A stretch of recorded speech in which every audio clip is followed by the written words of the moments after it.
All right. Corona's driving us. That means price is just wicked. It's so important that if you don't have a position go your way somewhat quick, you might be wrong. Unless your areas are really wide and your staying power is wide, you're going to lose more money when you lose. So you should make more money when you make money. Risk reward. But the key in fast markets is if you're in a good location, the definition is you get paid faster. Let the market slap you in the face. They're the best advantage or edge in trading a volatile market is not trying to predict too much what's going to happen, but be able to anticipate it. Is not to look at where levels are going to be. Instead, let them develop as the market opens. Like before 8:30, I would have never known that through the middle of here, you would get this speed. And yet that's what we called at around 9:15 Central Time for some of this upside. Why? Because I wouldn't have seen this box. I wouldn't have seen, let me clear that. I wouldn't have seen this low, this low, this low, because they wouldn't have been there before the open. These lows came in after 9 Central. They snuck below it, and I said, that's pretty bearish, and now it's not. Just like that. They head faked right back into this box. That's not bullish yet, but through the middle gets all the people who are suckers selling moment. They're not suckers for selling it there. They're suckers for staying into it if they're chasing it all the way up this ladder. The thing is, you get momentum sellers. If it goes down for them, great. If it doesn't, they could be trapped, right? You have longs inside this box that get stopped out. So there's less longs, less sellers. If there's more momentum sellers, there's more buyers. So you have less sellers and you have more buyers. That's the recipe for higher prices. More buyers and less sellers will make price go up almost every time. But the key is to know where your box is and know where the middle is. It's no coincidence that when it got through the middle, which was what, guys, around 70 even, it was gone. And I'm inclined to tell guys not to buy it through 70 even, but don't be short through 70 even. You gotta be really careful because you'll be chasing this thing up as a short. The reason why prices go up in any dynamic, but including this, is because you got the chase. Who's chasing on a price that's going up? Buyers, right? You got buyers that are chasing it, can't get it, can't get it, can't get it, hence the price is going up. Where are those buyers coming from? Define them. Buyers who are short are the ones that usually rally price the quickest. When you have shorts trying to cover, they're buyers that are chasing. And the reason why they're more emotional is because they have to buy it. If you want to buy it to open a position, you don't have to open that position. But if you have to buy it to close a position, at some point you have to close that position. You're exposed. If you're short and it's rallying against you, chances are you're losing money, losing more and more money. Your profits are diminishing. Then you go negative.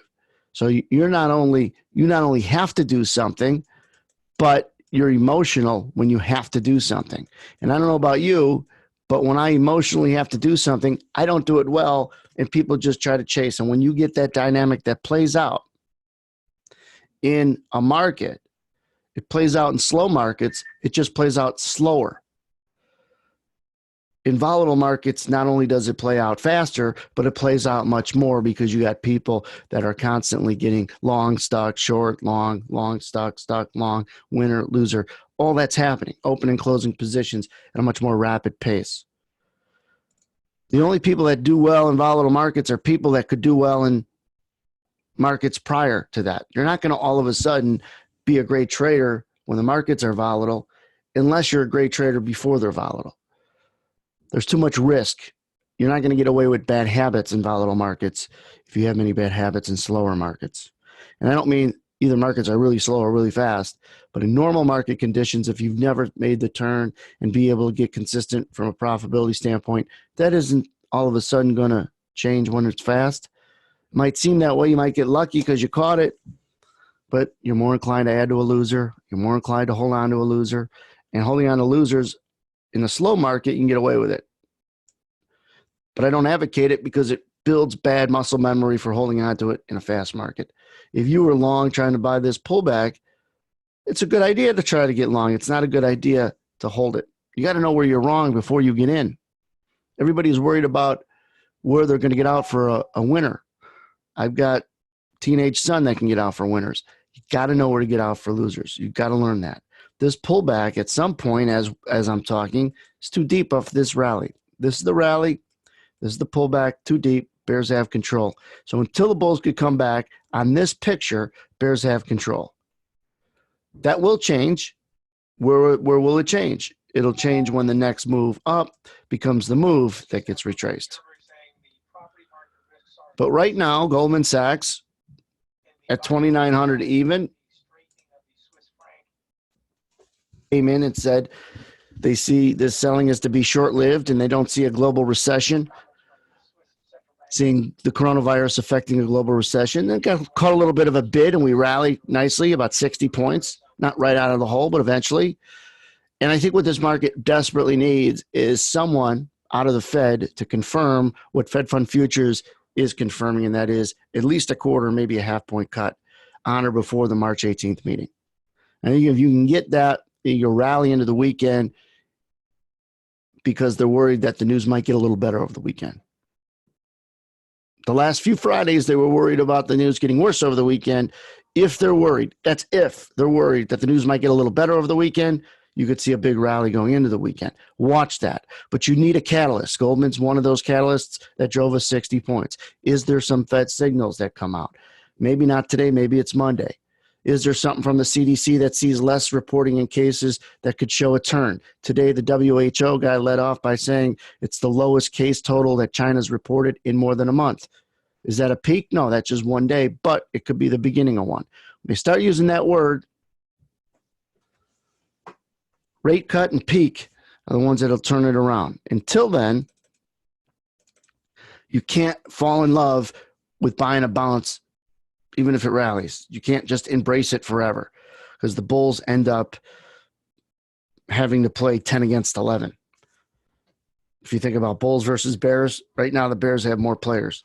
So even though the bulls get a touchdown here and there, they're dominated by the overall cloud and pressure that's on these markets. It's easier to be fearful.